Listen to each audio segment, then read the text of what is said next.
영상을 시작하기에 앞서 저는 전문가가 아닙니다. 에그 패스팅은 모두에게 추천드리는 방법이 아니며 평소 자신의 식습관과 알러지 여부 등을 잘 알고 계시는 분들께서만 본인에 맞춰 진행을 하시기 바랍니다.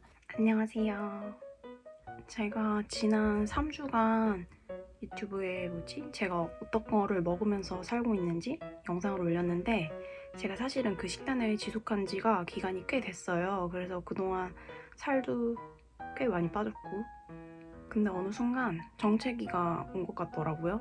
아무래도 운동 없이 식단만으로 체중 감량을 하다 보니까 물론 운동을 해도 정체기는 오기 마련이지만 그렇다고 해서 제가 흔히 말하는 닭고야, 닭가슴살, 고구마, 야채 이렇게만 먹고 살을 뺀 게 아니라 솔직히 거의 진짜 집에서 먹는 집밥 먹듯이 먹었는데 평소에 먹던 단 거라던가 비정제 탄수화물 등을 끊었을 뿐인데 사실 저는 살을 굉장히 많이 뺐거든요. 사실은 좀 안이해진 것도 있는 것 같아요. 이 정도 뺐으니까 약간 이런 생각으로 외식도 진짜 자주 하고 그랬거든요.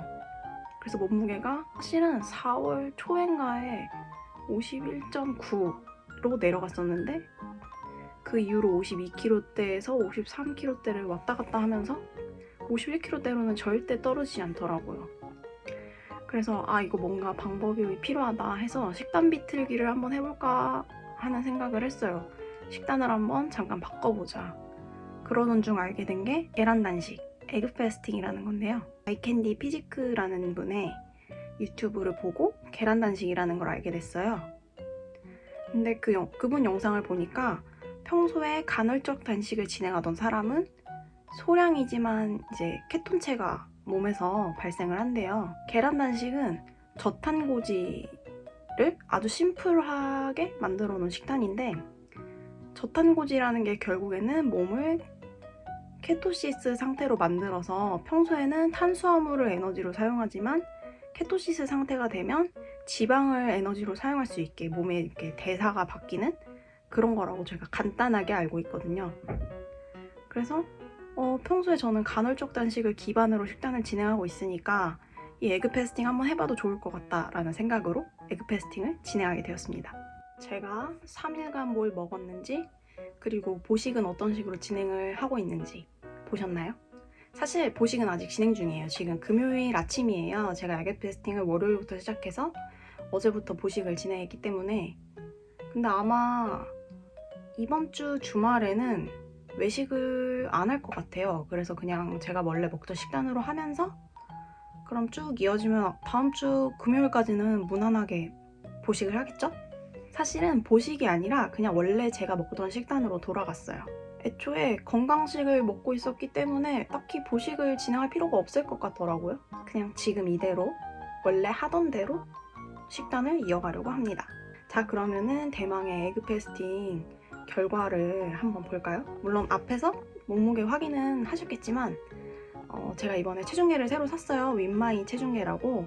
그게 체성분이 측정이 되는 체중계인데 물론 인바디하고는 결과가 많이 다르다곤 해요. 하지만 수치상으로 뭐 수분이 늘었다던가 근육이 빠졌다던가 체지방이 늘었다던가 하는 그런 거를 대략적으로 확인을 할 수 있어서 전 좋은 것 같더라고요.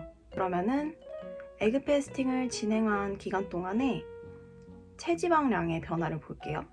짠! 보시면 물론 에그 패스팅을 진행하는 동안 빠진 무게가 전부 체지방은 아니죠. 물론 수분도 있겠죠?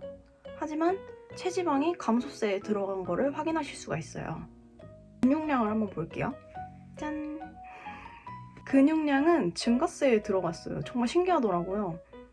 운동이라고는 사실 3일간 그냥 걷기를 한 것밖에 없거든요. 근데 그 걷기는 에그 패스팅을 한다고 해서 특별히 막 한 건 아니고 원래 제가 영상 지난주, 지지난주 영상 보면은 원래도 공복에 30분 정도 운동을 했어요. 물론 안 한 날도 많지만 근데 사실 이 다이어트 완전 처음에 지금의 식습관을 만들기를 시작할 때 원래 공복에 1시간씩 걷기를 했었거든요. 그래서 사실 공복에 1시간 걷는 게 그렇게 힘들진 않았어요. 그래가지고 이번에도 걷기를 해줬습니다. 근데 공복은 아니었고 식단 보시면 아시겠지만 방탄커피랑 계란 하나, 버터 하나 이렇게 같이 먹고 걷기를 진행해줬어요. 사실 이게 근육량이나 이런 거에 영향을 끼칠 만한 행동은 아니었을 것 같거든요. 근데도 체지방은 줄어들고 근육은 늘었는데 최종적으로 몸무게는 감소됐다? 이게 참 신기한 것 같아요. 그러면 제가 3일 동안 에그 패스팅을 진행하면서 느낀 점을 얘기를 해볼게요. 일단 첫째 날 저녁에 뭔가 팔이 저리다라는 느낌을 받았어요. 근데 그게 사실 그날 편집을 막 했거든요. 영상 올리려고. 그래서 팔이 저린 건지 약간 손목이 욱신거리는 느낌을 받았어가지고 컴퓨터를 너무 오래 해서 아픈 건가? 이런 생각도 들어서 이거는 살짝 긴가민가 한 것 같아요. 둘째 날. 둘째 날 느낀 점은 사실 요즘에 이렇게 식단을 바꾸면서 얼굴에 여드름이 거의 안 올라오거든요. 근데 턱이랑 이마랑 요쪽에 여드름이 하나씩 올라왔어요. 근데 기름진 걸 많이 먹어서 올라온 건지 아니면 이것도 그냥 우연인 건지 모르겠어요. 턱 쪽은 마스크 때문일 수도 있겠다는 생각을 했어요. 왜냐면 그날 KF94 마스크 처음 보는 거를 착용했는데 되게 답답하더라고요. 다른 마스크에 비해. 턱 쪽은 그럴 수도 있고 뭐 어쨌든 여드름은 호르몬 분비에 의한 거니까. 왜냐면 제가 화장품 바꾸거나 그런 건 없었거든요. 그리고 3일차 마지막 날에는 아침부터 좀 어지러웠어요. 흔히 말하는 당 떨어졌다 하는 느낌이 나더라고요. 아침부터 저녁까지 그 느낌이 계속 났어요. 이거는 제가 왠지 그냥 제 예상으로는 나트륨을 조금 더 먹었어야 하지 않나 라는 생각이 들어요. 아무래도 식단이 단조롭다 보니까 영양소 같은 게 많이 부족할 수 있어서 나트륨을 많이 그러니까 소금을 많이 먹어줘야 하는데 저는 1일 권장량 딱 그 정도 먹었거든요. 근데 제 생각에는 1일 권장량 이상을 먹어줘야 이런 어지러움이 없을 것 같아요. 다른 이제 키토제닉 다이어트 하시는 분들 찾아보니까 이렇게 어지럼증이 있을 때 소금을 많이 섭취하시더라고요. 그래서 아마 소금을 조금 더 섭취했으면 그런 어지러움은 덜하지 않았을까라는 생각이 들어요. 그러면은 제가 3일 동안 섭취한 칼로리랑 뭐 어떤 걸 얼만큼 섭취했는지를 이쪽에 띄워드릴게요. 보시면 사실 계란을 제가 하루에 7개씩 먹었고 버터도 그러면은 10g씩 7개, 70g 정도 먹었고 치즈도 먹고 뭐 이런 식으로 했는데 1일 권장 칼로리를 넘어가진 않았어요. 생각보다 칼로리가 물론 뭐 먹은 양이 그렇게 많진 않지만 생각보다 칼로리가 엄청 초과할 줄 알았는데 버터를 그렇게 먹었는데도 칼로리가 이 정도밖에 안 나가는구나 라는 생각이 들긴 했어요. 물론 탄수화물과 지방을 같이 많이 섭취하는 건 무조건 살이 찝니다. 하지만 이 다이어트는 탄수화물을 극히 제한하는 다이어트이기 때문에 보시면은 1일 지방 퍼센트가 엄청 높죠. 보통은 탄수화물이 이 정도 차지하잖아요. 일반적인 식단에서는. 근데 지방이 70% 이상, 거의 70% 80%를 차지하고 있기 때문에 흔히 말하는 저탄고지 식단이에요. 앞서 느낀 점을 말씀드렸는데 장단점을 한번 얘기를 해보자면 일단 최고 장점은 짧은 다이어트. 3일만 하면 되니까 사실 진짜 저녁 앞에서 영상 보신 분들은 아시겠지만 저녁 먹을 때만 되면 진짜 속이 니글거려서 정말 토할 것 같다는 생각이 들었어요. 근데 어차피 첫날 저녁에는 그냥 니글거리지만 참을만 한다. 둘째 날은 아침 되면 또 괜찮아요. 약간 리셋이 돼가지고. 그리고 아침에는 계란 하나만 먹으니까 오늘 그냥 버틸 수 있을 것 같다. 그래서 이랬는데 저녁에 또 막 진짜 죽을 것 같아. 나 더 이상 못 먹을 것 같아. 이런 생각이 들지만 또 내 하루만 하면 돼. 하루만 하면 돼 라는 생각이 들어서 버틸만 하더라고요. 그리고 몸무게가 줄고 있으니까. 3일차 아침에 감량된 무게를 보고 사실 내일 아침 컨디션을 보고 하루 더 할까? 이 생각까지 했어요. 근데 하루 더는 도저히 못 하겠더라고요. 그 니글거림을 참을 수가 없어서 니글거림은 둘째치고 그러니까 3일이 지나고 4일차 아침에는 그 당 떨어진다는 느낌을 더 받았어요. 제가 영상에는 안 찍었는데 매일 저녁에 종합 비타민이랑 오메가3도 함께 먹어줬어요. 꼭 먹어야 된다고 해서 챙겨줬고요. 기운이 엄청 빠지고 기립성 저혈압 느낌이 있더라고요. 그래서 이거는 3일 이상 하기에는 진짜 내 몸의 상태를 망칠 수 있겠구나라는 생각이 들었어요. 어쩌다 보니 단점을 말해버렸네요. 그리고 에그 패스팅에 대한 부작용을 말씀을 드릴게요. 일단 가장 대표적인 부작용으로는 키토플루가 있겠죠?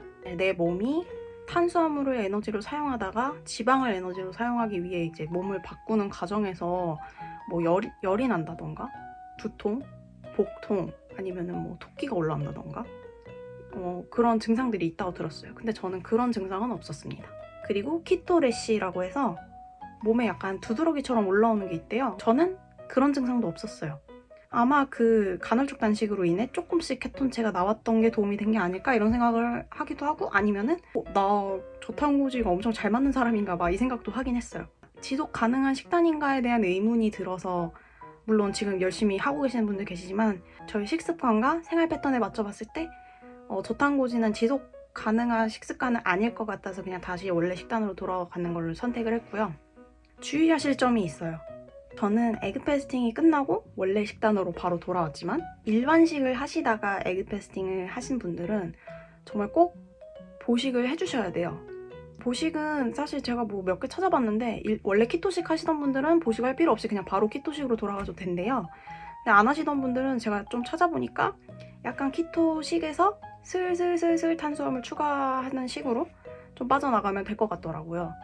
야채나 섬유질 섭취를 늘려주면서. 저는 원래 먹던 식단으로 돌아오되 저녁에는 탄수화물을 제한하는 식으로 한 3일, 4일 정도 진행을 하려고 해요. 아참, 그리고 3일 동안 큰일은 보지 못했습니다. 먹는 게 적어서인지, 아마 먹은 게 너무 적어서 아닐까요? 유산균을 꼬박꼬박 챙겨 먹긴 했는데 4일차 아침에 그 오트밀 먹고 그날 바로 화장실 2번 갔어요. 아무래도 오트밀이 식이섬유도 풍부하고 하다 보니까 장에 이렇게 움직임을 줬는지 바로 화장실 간 거 보고 신기했어요. 그리고 에그 패스팅을 진행하면서 든 비용도 여기 띄워드릴게요. 저는 모든 제품을 마켓컬리에서 구매했어요. 버터랑 치즈랑 계란 3가지 구매했습니다. 마지막으로 몸무게가 줄었는데, 물론 앞에서 제 인바디라고 하긴 그렇지만 어쨌든 제 몸무게 그 측정한 걸 보여드렸지만 정말로 신체에 변화가 있었나요? 라고 궁금해하실 분들이 계실 수 있잖아요. 근데 일단 제가 느끼기에 배가 많이 빠졌어요. 제가 시작 첫날이랑 끝나고 3일 끝나고 4일차 아침에 허리둘레 잰 영상을 보여드릴게요. 짠! 어떠세요? 배꼽 기준 배꼽 기준으로 해서 제 검지손가락 여기 2마디 위쪽에 허리둘레를 쟀고요. 실제로 사이즈가 감소했습니다. 그리고 제가 영상을 찍진 못했는데 배꼽 아래, 그러니까 아랫배 쪽도 허리둘레를 쟀었어요. 근데 아랫배가 이걸 찍어놨어야 되는데 거의 한 2-3cm 가까이 빠졌더라고요. 그래서 지금 지난주에 입었던 바지를 입었는데, 잠시만요. 이 바지가 지난주에 잘 입고 다니던 청바지거든요. 뭔가 허리가 헐렁헐렁해졌어요. 바지 새로 사야 할 것 같아요. 걷다 보면 자꾸 흘러내리더라고요. 오늘 아무튼 비도 오고 날씨도 우중충한데 끝까지 영상 봐주셔서 감사합니다. 물론 영상 보시는 날엔 비가 안 올 수도 있지만 오늘은 비가 오네요. 저는 지금 또 일본어 과외 받으러 강남에 가야 해요. 마스크 꼭 착용하고요. 손 꼭 씻으시고. 여러분 코로나 조심하시고요. 그러면은 다음 영상에서 만나요. 안녕. 혹시 궁금하신 점 있으시면 댓글 남겨주세요. 좋아요와 구독은 사랑입니다. 안녕.